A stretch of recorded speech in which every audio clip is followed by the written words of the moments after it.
আল্লাহ, আমি তোমার দুয়ার থেকে একটা গোলাম ভাইয়া গেছিলাম, তোমার চিনতে পারি না, চিনে অনেক দূরে চলে গেছি। আল্লাহ, গোলাম চতুর্দিকে ঘুরে দেখি কেউ নাই, আমাকে মাফ করার মতো কেউ নাই। এই গোলামটা আবার তোমার চৌকাটে আসছি। আল্লাহ, তোমার বাইতুল্লাহ, তোমাকে তো পাই না, তোমার ঘরের চৌকাট ধরে ধরে এই গোলাম হাজির। আল্লাহ, তুমি দয়া করে মাফ করে দাও। এমন কান্না কাঁদতেছে, তার কান্না দেখে কান্না থামাইতে পারি না। সেও বলতেছে, বারবার করে যখন বলতেছে, বাবা, যার যে বুঝে আসে তার কাছে কেমনটা লাগে, কেমন জায়গাটা আল্লাহর বাইতুল্লাহ চৌকাট, সেখানে দোয়া কবুলের জায়গা। দোস্ত দোস্ত, সে আবেগপূর্ণ অবস্থাগুলি আপনাকে আমি কি করে বুঝাবো? এই জন্য হজে যান, বাইতুল্লাহ তওয়াফ করেন, বাইতুল্লাহ তওয়াফ করে নিলাম। তারহাম মাইয়ারহাম ইয়া আরহামার রাহিমিন। একজন মহিলা সে তওয়াফ করে আর বারবার পড়ে, কি রে এটা পড়ে কেন বারবার, আর কত দোয়া। সে মহিলা বলতেছে, আল্লাহ, তুমি যদি মাফ না করো আমাকে কে মাফ করবে? তোমার বাইতুল্লাহ, তোমার ঘরের পাশে এসে আমি চতুর্দিকে ঘুরতেছি, তোমাকে তালাশ করতেছি, তোমাকে তো ধরতে পাই না, দেখতেও পাই না। আল্লাহ, তুমি মাফ না করলে তুমি বলো আমার কে মাফ করবে? এইভাবে বারবার বলতেছে, চোখের পানি ছেড়ে দিচ্ছে। বাবা, মনটাকে উজাড় করে বাইতুল্লাহ তওয়াফ করো, চোখের পানি রাখা যাবে না। ও আল্লাহ, বতা হামকো মেরা মাওলা কাহা হায়। ও বাইতুল্লাহ, আমি আসছি আমার মাওলাকে পাওয়ার জন্য, এইসব দেখি মাওলাকে দেখা যায় না, তোরে দেখা যায়। ও ঘর, তুই বলস না আমি আমার মাওলাকে কোথায় গেলে পাবো, কোন রাস্তায় গেলাম? দোস্ত, মাওলাকে পাওয়া দরকার, মাওলাকে আপন করো। মদিনাওয়ালার আশিক হও যদি তোমাকে যাওয়ার মতো, নিরিবিলি বসে চোখের পানি ছেড়ে আল্লাহর কাছে কাঁদতে থাকো। আল্লাহ, মনে চায় বাইতুল্লাহ জিয়ারত করতে, মদিনা যাইতে। যদি নিরিবিলি বসে বসে সালাতুল হাজত পরে পরে আল্লাহর কাছে দোয়া করতে থাকো আর চোখের পানি ছাড়ো, আল্লাহ পাক তোমার কপাল যদি ভালো হয়ে যায় কবুল করবে, টাকার প্রশ্ন লাগবে না, আল্লাহ ব্যবস্থা করে দিবে। বিশ্বাস হয় আপনাদের? এটা তো সবাই বিশ্বাস করে না, শুধু টাকা নাই আমি যাবো কেমনি? কপালে যদি থাকে বাবা, চোখের পানি যদি ছাড়ো, মদিনার মায়া যদি দিলে থাকে বাবা, সম্পদের মায়া আর মদিনার মায়া এক না। এই টাকা পয়সার মায়া একদিকে থাকবা আর মদিনার মায়া আরেকটা হবে, দুইটা এক বরাবর না। যদি সত্যিকার মদিনার আশিক হও রে বাবা, নিরিবিলি বসো, রাত্র শেষ ভাগে নামাজ পড়ে আল্লাহর কাছে হাত তুলে কান্দো, চোখের পানি ছাড়ো আর বলে, মাওলা, মদিনা যাইতে মনে চায়। দোয়া করতে থাকো, দোয়া যদি আল্লাহর কাছে কবুল হয়, আল্লাহ তোমাকে কিভাবে মক্কা মদিনায় নিবে তুমি টের পাইবা না। পারে না? না পারে আল্লাহ। এ বানিয়াল এলাকার মুসলমানেরা, ধনের মায়া আর মক্কা মদিনার মায়া এক না, মনে রাখো, মনে রাখো।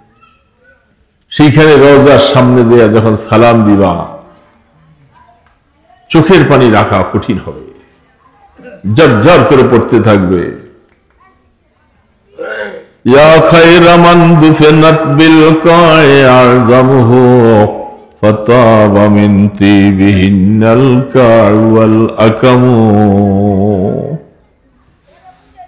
রওজা আথারের ডান পাশে পিলারের মধ্যে এই আরবিতে ছন্দটা লেখা, বাম পাশের পিলারটার মধ্যে আরেকটা ছন্দ লেখা। বহু বছর আগের থেকে লিখে রাখছেন আরবরা। এ পৃথিবী বাংলাদেশ থেকে হজ করনেওয়ালা, যে রওজার সামনে আসো, এই শেরটা দেখলে, ছন্দটা দেখলে তোমার যেন মনে পড়ে, ইয়া খায়রা মান দুফিনাত বিল কা'i আযমহু ফাতাবা মিন তিবিহিনাল কা'u ওয়াল আকামু।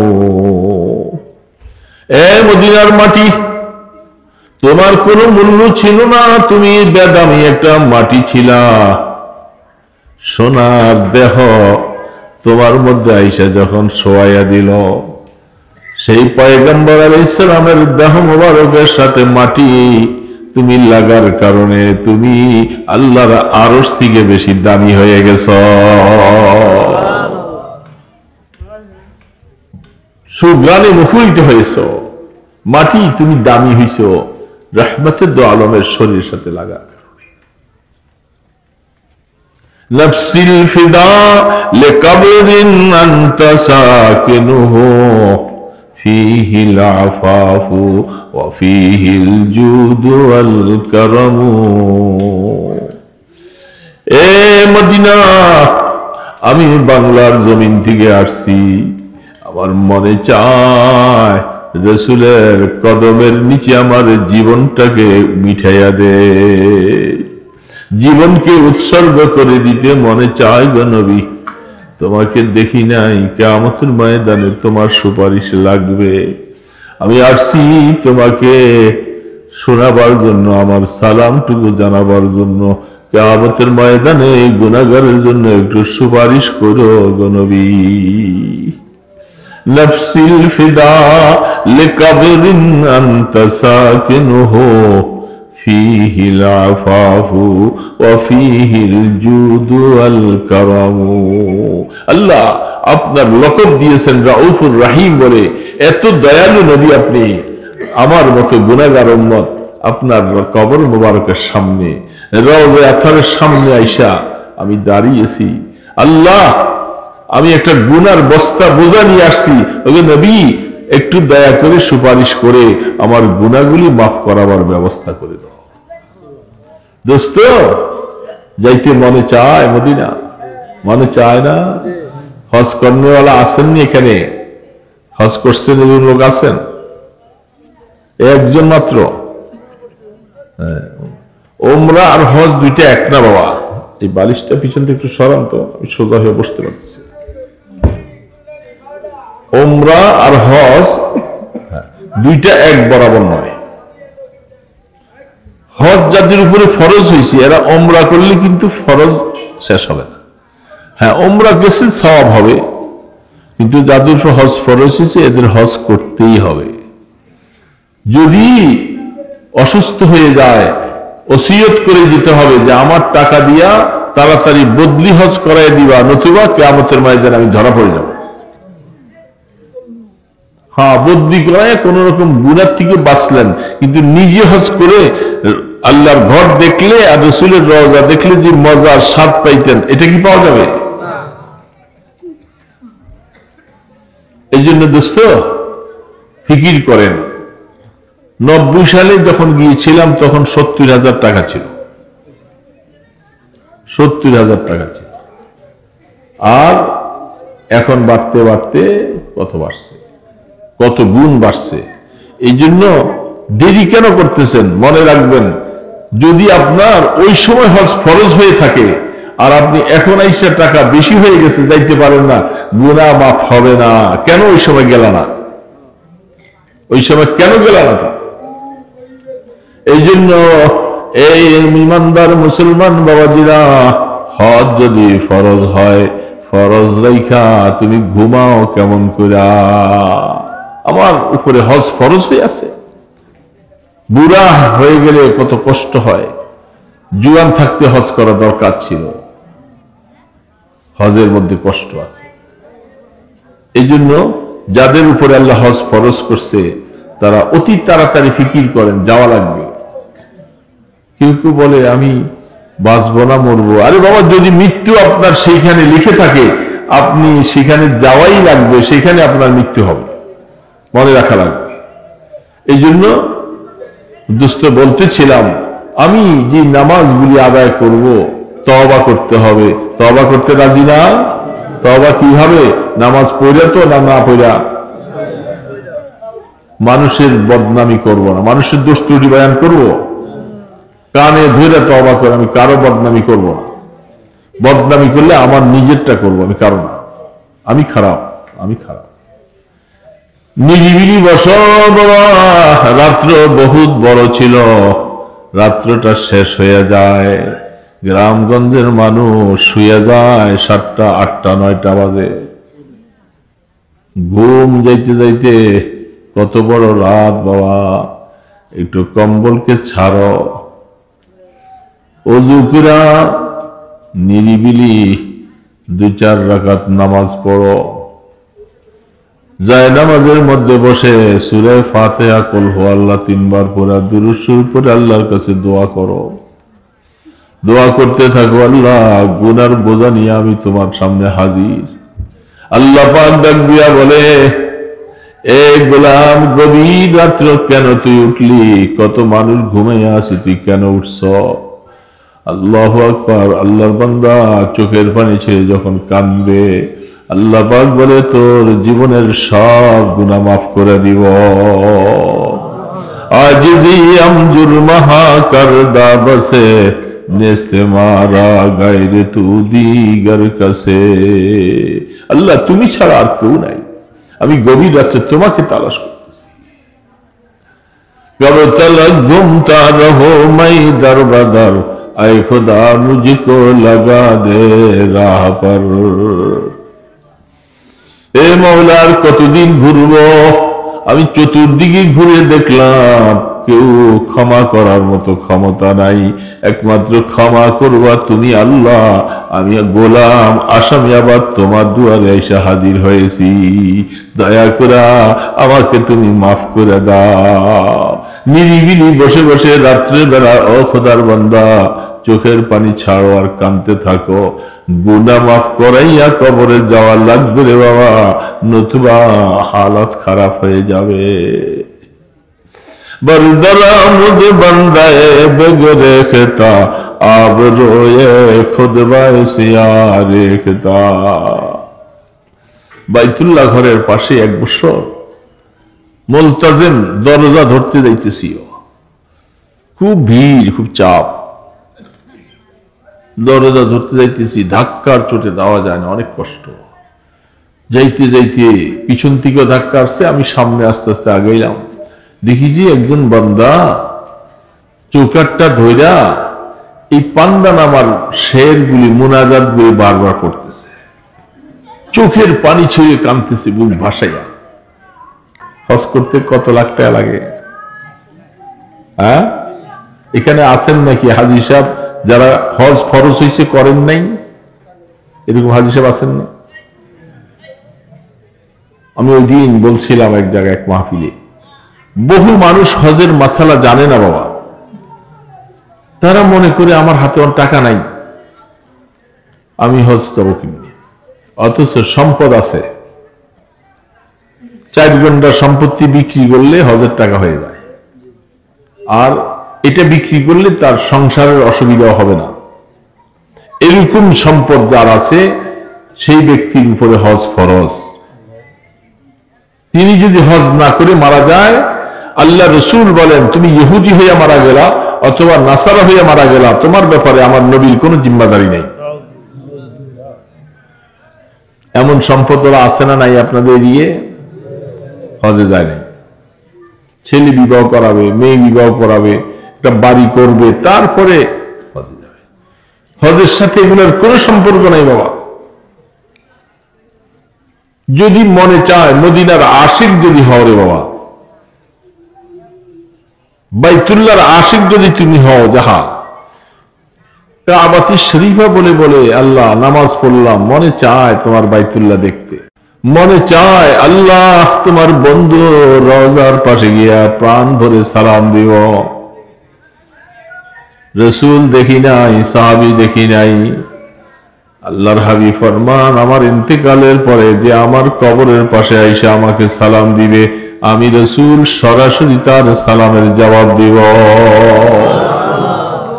রসুলকে সরাসরি সালাম দিতে পারা মনে চায় না? কিরকম মনে চায়? তো মনে চাইলে যদি ফরজ হয়ে থাকে তো যান না কেন? সম্পত্তি আছে না? এই সম্পত্তি কার জন্য রাখছে? কার জন্য রাখছো বাবা? মদিনার আশিক হও। হযরত মাওলানা জাকারিয়া রাহমাতুল্লাহ আলাইহি লিখছেন ফাজাইলে হজের মধ্যে, আল্লাহু আকবার, একটা পিঁপড়া সে মনে মনে তার ভাষা বুঝছিলেন সুলাইমান আলাইহিস সালাম, সে বাইতুল্লাহ যাইতে তার মনে চায়। একটা পিঁপড়া, আল্লাহ পাক হেরেম শরীফের একটা কবুতর পাঠাইছে ওই দেশে। কবুতর দানা পানি খাইতেছে, আর আল্লাহ পাক বলছেন, ও পিঁপড়া তুই হেরেম যাইতে চাস তো এই কবুতরের পাখার ভিতরে ঢুক। কবুতরের পাখার ভিতরে ঢুকলে হেরেমের কবুতর উঠতে উঠতে হেরেমে যায় পড়ছে, আর সেখানে যায় পিঁপড়া নামছে, নামার পর একটা পিপিলিকা সেও আল্লাহর বাইতুল্লাহ ঘর দেখতে তার মনে চায়। বহু ঘটনা আছে। নূহ আলাইহিস সালামের বন্যার সময় সাপ ঘুরে ঘুরে তওয়াফ করতেছে পানির মধ্যে, সারা তখন বাইতুল্লাহ ঘর পানির নিচে। নূহ আলাইহিস সালামের প্লাবনের সময় সাপ ঘুরে ঘুরে তওয়াফ করছে।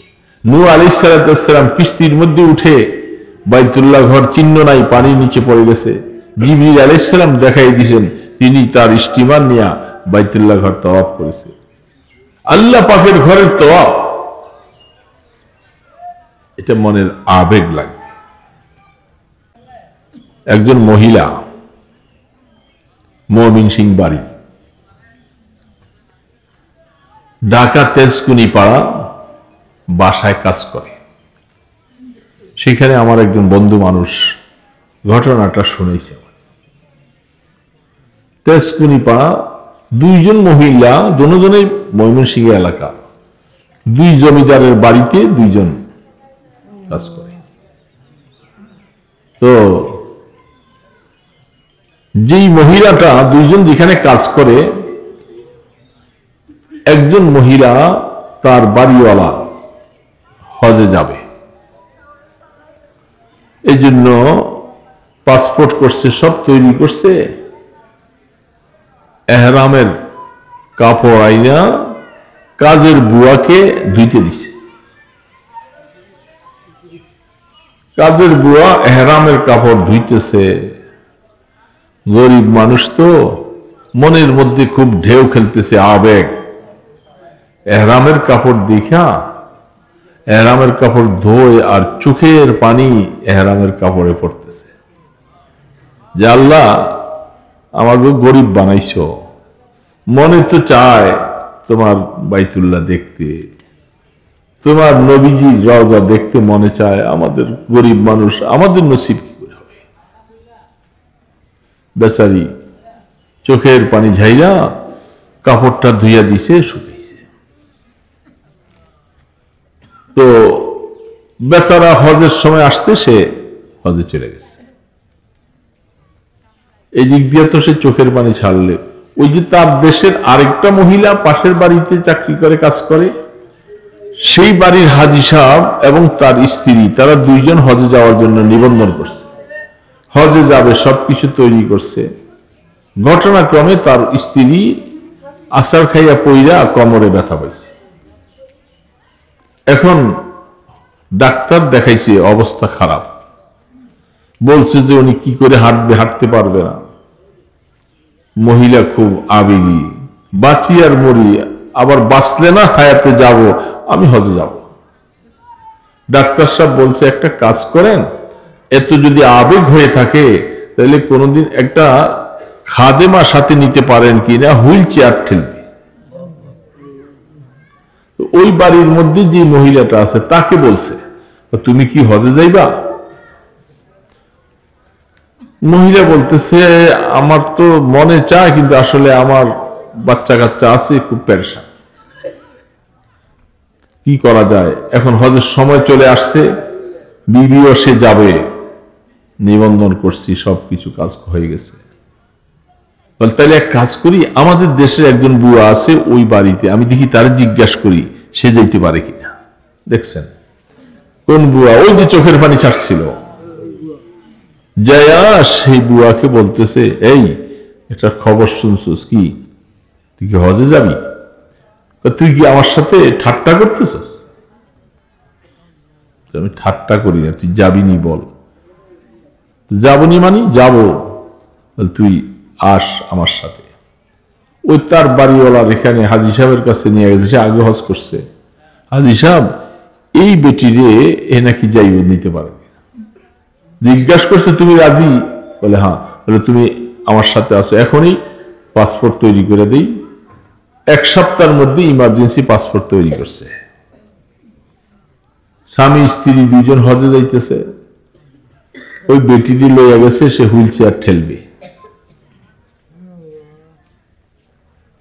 ঘটনাক্রমে মিসফালার মধ্যে যে বিল্ডিং এর মধ্যে তার ওই বাড়ির হাজী সাহেব যে বিল্ডিং এ উঠছে, এরাও সেই বিল্ডিং এর মধ্যে উঠছে।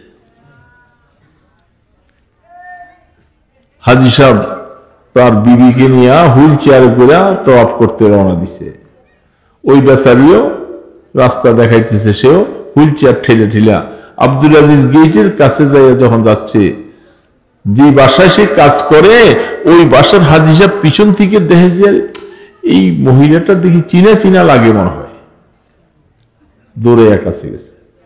কাছে যে সামনে যে চেহারা দিল, আরে এটা আমার বাড়ির কাজের বুয়া, এই তুমি কি করে হবে? কি করে? আমাকে আল্লাহ আনছে, আমাকে আল্লাহ আনছে। অবাক হয়ে গেছে, আরে তুমি কেমনে হজে আসলা? সেই মহিলা বলে না, আমি বলবো কার কাছে মনের কথা? কারো কাছে বলি নাই। এহরাম কাপড় ধুইতে যায়া চোখের পানি ছেড়েছিলাম, আল্লাহ পাক আমার চোখের পানি আসমানে মঞ্জুর করেছে।